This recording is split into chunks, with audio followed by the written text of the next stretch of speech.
Olá, que bom estar de volta com você aqui no canal Classe de Professores. Esse, como eu tenho repetido tantas vezes, é um trabalho voluntário. Eu normalmente uso o meu dia de folga para estudar o assunto, preparar o assunto e gravar o assunto. Então esse é um canal para abençoar a sua vida e a vida da sua unidade da Escola Sabatina. Nesse trimestre, nós já estudamos vários temas de Deuteronômio, esse livro importante da Bíblia, e hoje nós chegamos à lição de número 9. E a lição 9 tem um título muito interessante, né? Convertam o seu coração. Qual é o tema dessa semana? É a volta para Deus. O povo constantemente se desviava de Deus. Nós também temos as nossas saídas, né, para o pecado. E nessa semana vamos estudar um pouquinho sobre elementos envolvidos nesta volta para Deus. Eu chamo de características da volta para Deus, características do retorno.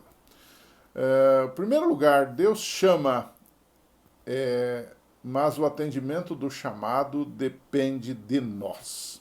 Você vai para 5:29 do livro de Deuteronômio e você diz assim, Deus diz assim, né? Quem dera que eles tivessem tal coração que me temessem, né? Num dos títulos de um dos dias da semana aparece a expressão hebraica mihiten, né? Que indica limitação humana. Ou seja, Deus está aqui dizendo que nem ele, por isso que ele diz, quem me dera, ou seja, nem ele força a minha decisão, nem ele força a minha volta. Ele me chama com amor, mas ele não força a nossa vontade para obedecê-lo. Tudo depende da nossa escolha, e Deus sabe das nossas escolhas. Mas isso não quer dizer que ele interfere nelas. Ou seja, eu posso orar para que uma pessoa se converta, eu posso orar para que alguém volte, mas se no fundo a pessoa não quiser voltar, esse não é um problema meu, é um problema da própria pessoa, e nem de Deus. Porque Deus deu à pessoa a coisa mais preciosa, que é a liberdade, que é o livre-arbítrio. Só que ele não força isto. Embora ele saiba que eu vou me perder, mas ele não força para que eu volte na marra. Correto? Então, depende da minha... Ele me ajuda, mas eu preciso escolher. Tudo é uma questão de escolha. Nós já vimos isso na semana passada, né? Em Deuteronômio 4, versos 25 a 28... Deus fala do futuro dos israelitas, dizendo que eles iriam desobedecer. Notem, ele já sabia que eles iam desobedecer lá no futuro. Iam cometer idolatria. O fato de Deus saber antes das coisas não indica que ele os obriga a praticar o erro. Isso é muito interessante e esse é um assunto muito nevrálgico, de muita discussão teológica. É muito difícil a gente entender isto. A vontade de Deus não é causativa. Deus sempre quer a nossa salvação, Deus sempre quer o nosso bem. Agora, quando as coisas acontecem ao contrário, não é culpa de Deus, não é vontade de Deus. E o fato dele ter presciência, ou seja, dele saber as coisas antes de elas acontecerem, não indica que ele é responsável, porque no fundo o responsável é o ser humano. Quando aceita, está salvo, e quando rejeita, está perdido. Tanto é que Deus oferece também o seu perdão. Quer dizer, se a coisa fosse determinada, ele já não daria perdão nenhum. Ou seja, se eu errei, estou perdido, não tem perdão, não tem volta. Acabou para mim.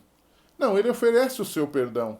E ele oferece a chance do povo voltar para ele, que é justamente o tema dessa semana. Quando está em pecado, quando está em idolatria, quando está em erro, o povo pode voltar. Olha esse texto aqui de Deuteronômio 4:30, que exemplifica e que explica tudo isso. Ele diz assim, quando estiveres em angústia, ou seja, quando vocês estiverem lá no pecado, em angústia, e todas essas coisas te alcançarem, ou seja, as maldições, que são, digamos, decorrências naturais da desobediência, então nos últimos dias voltarás para o Senhor teu Deus e ouvirás a sua voz.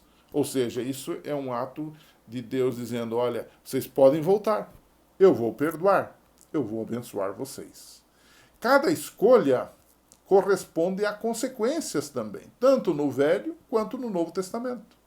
Deuteronômio, por exemplo, tem um tema-chave, né? E o tema é esse, obedeça e seja abençoado. Desobedeça e sofra as consequências. Isso é muito claro. Muita gente não gosta disso, mas é a realidade. Mas o Novo Testamento não é diferente. Né? Alguns teimam em fazer essa diferenciação entre Velho e Novo Testamento, que era de um jeito lá, aqui de outro. Não, se você ler com atenção, vai ver que Gálatas 6,7 diz a mesma coisa. Não erreis, diz o texto. Deus não se deixa escarnecer, porque tudo que o homem semear, isso também ceifará. Se eu semeio desobediência, eu vou colher maldição, é claro. Agora, o arrependimento, um outro aspecto que nós temos que entender nessa volta para Deus, ele tem que ser de todo o coração. Não pode ser uma coisa pela metade. O retorno, né, que ali apareceu na lição também a palavra hebraica, teshuvah, que é esse retorno para Deus, deveria ser sincero, e então o pecador encontraria perdão e graça. O texto é claro, ele diz assim: se te converteres ao Senhor teu Deus, deres ouvidos à sua voz, conforme a tudo que eu te ordeno hoje, tu e os teus filhos, com todo o teu coração e com toda a tua alma. Deuteronômio 30, verso 2. Então, isso é muito interessante. Este arrependimento não é apenas tristeza, pode envolver tristeza por causa das consequências do pecado, mas é tristeza pelo pecado em si, de ter ofendido o coração de Deus. E esse arrependimento, além de tristeza pelo pecado, e não apenas tristeza pelas consequências, gera em nós a necessidade de abandono do pecado. Porque muita gente diz, eu chorei, fiquei arrependido.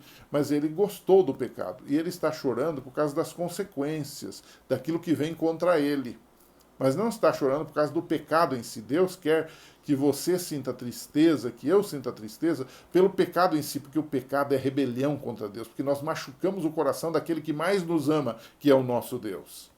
E aí nós temos a necessidade do abandono do mesmo. No livro Patriarcas e Profetas, a explicação resumida disso diz assim: o verdadeiro arrependimento, na página 557, é mais do que tristeza pelo pecado, é uma decidida renúncia ao mal.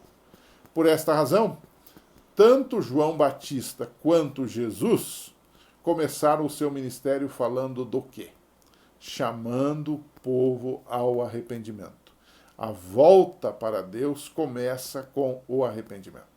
E aí eu queria terminar em dois personagens muito conhecidos da Bíblia, né? Já que o assunto aqui é Deuteronômio e a lei de Deus e o arrependimento e a volta para Deus.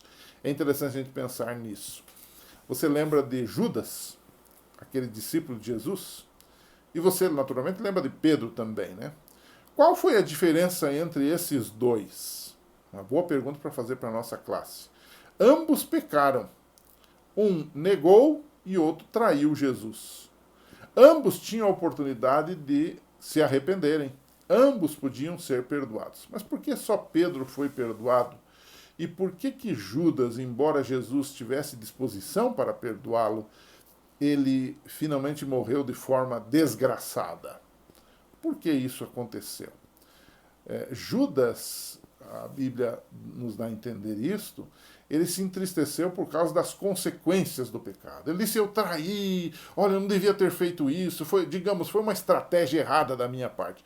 Porque ele achava que Jesus ia fazer algum milagre, alguma coisa, e ele então se arrepende das consequências. Agora ele ia ser mal visto no grupo como o traidor, né? Já Pedro não. Pedro, ele nega Jesus e ele se entristece profundamente, não por causa das consequências, mas por causa do pecado em si. E ele não abandona Jesus. Quando ele é chamado, ele volta para Jesus. Ele se entristeceu pelo pecado e abandonou o pecado, mas não abandonou Jesus. Conversa um pouquinho sobre isso. Vale a pena a gente contrastar esses dois personagens, e os dois são exemplos de arrependimento errado e de arrependimento certo. Um abraço, semana que vem a gente volta por aqui.